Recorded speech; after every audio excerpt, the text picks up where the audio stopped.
भारत माता की, भारत माता की। ఈ సభకు విచ్చేసిన రైతులు సోదర సోదరి మనులకు నమస్కారములు।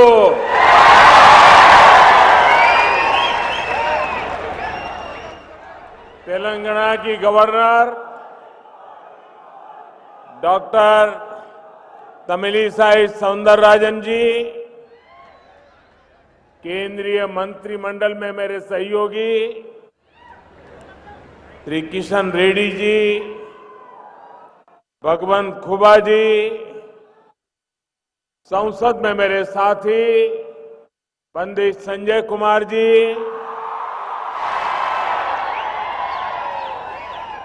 श्री वेंकटेश देथा जी, अन्य महानुभाव, भाई और बहनों, रामागुंडम की धरती से पूरे तेलंगाना को मेरा आदरपूर्वक नमस्कार। और अभी मुझे बताया गया और मैं अभी टीवी स्क्रीन पर भी देख रहा था कि इस समय तेलंगाना की 70 विधानसभा क्षेत्रों में 70 असेंबली सेगमेंट में हजारों किसान भाई बहन वे भी इस कार्यक्रम में हमारे साथ जुड़े हुए हैं। मैं इन सभी किसान भाइयों बहनों को भी उनका स्वागत करता हूं, उनका अभिनंदन करता हूं। साथियों, आज 10,000 करोड़ रुपए से अधिक की विकास परियोजनाओं का लोकार्पण और शिलान्यास तेलंगाना के लिए हुआ है। ये परियोजनाएं यहां खेती और उद्योग दोनों को बल देने वाली है। फर्टिलाइजर प्लांट हो, नई रेल लाइन हो, हाईवे हो, इनसे उद्योगों को भी विस्तार मिलेगा। इन परियोजनाओं से तेलंगाना में रोजगार के नए अवसर बनेंगे, सामान्य जन की ईज ऑफ लिविंग बढ़ेगी। इन सभी परियोजनाओं के लिए देशवासियों को, तेलंगाना वासियों को मैं बहुत बहुत बधाई देता हूं। साथियों, पिछले 2-2.5 साल से पूरा विश्व कोरोना महामारी से लड़ रहा है। दूसरी तरफ जो संघर्ष चल रहे हैं, तनाव चल रहे हैं, मिलिट्री एक्शन हो रहे हैं, उसका परिणाम भी, उसका प्रभाव भी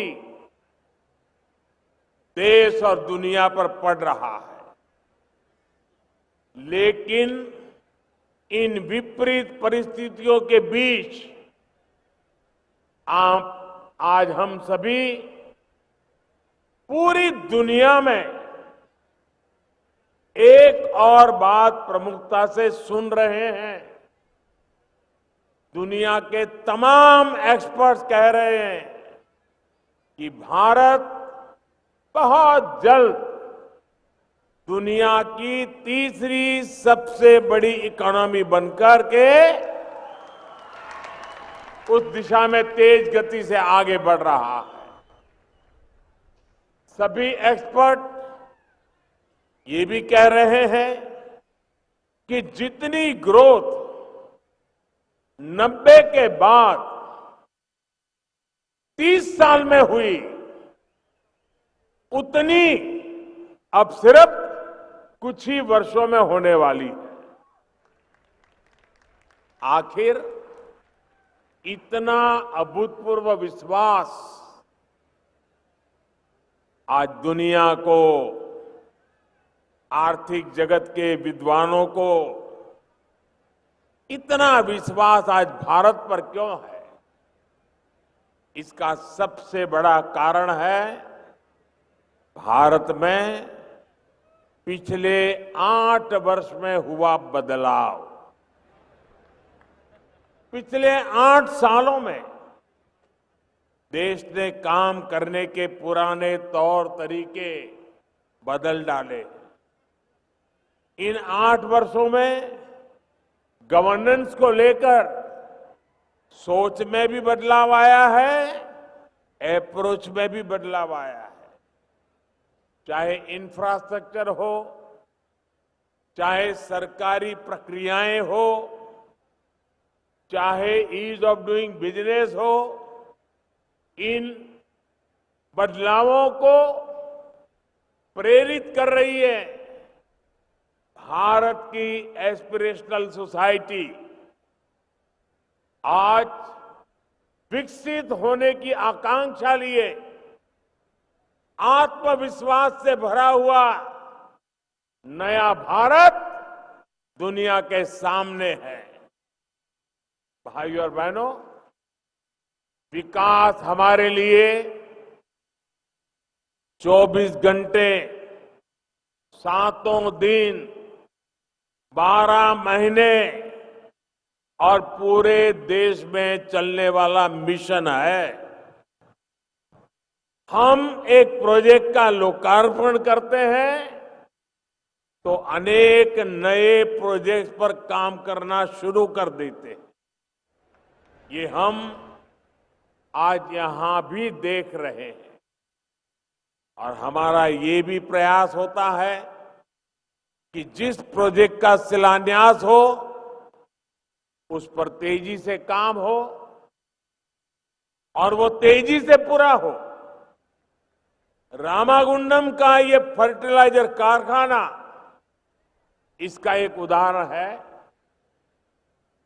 इस साल 2016 में इसका शिलान्यास किया था और आज इसे राष्ट्र को समर्पित कर दिया गया है। भाइयों और बहनों, 21वीं सदी का भारत बड़े लक्ष्यों को तय करके उन्हें तेजी से प्राप्त करके ही आगे बढ़ सकता है। और आज जब लक्ष्य बड़े होते हैं तो नई पद्धति अपनानी होती है, नई व्यवस्थाएं बनानी होती है। आज केंद्र सरकार पूरी ईमानदारी से इसी प्रयास में जुटी है। देश का फर्टिलाइजर सेक्टर भी इसका गवाह बन रहा है। बीते दशकों में हमने देखा है कि देश फर्टिलाइजर के लिए ज्यादातर विदेशों पर इंपोर्ट करके उसी पर हम अपना गुजारा करते थे। यूरिया की डिमांड पूरी करने के लिए जो कारखाने लगे भी थे वो भी टेक्नोलॉजी पुरानी होने के कारण बंद हो चुके थे, जिसमें रामागुंडम का खाद कारखाना भी था। इसके अलावा एक और बड़ी दिक्कत थी, इतना महंगा यूरिया विदेश से आता था लेकिन वो किसान तक पहुंचने के बजाय अवैध कारखानों में चोरी करके पहुंचाया जाता था। इससे किसानों को यूरिया पाने के लिए रात रात भर कतारों में खड़ा रहना पड़ता था और कई बार लाठियां भी झेलनी पड़ती थी। 2014 से पहले हर साल, हर सीजन में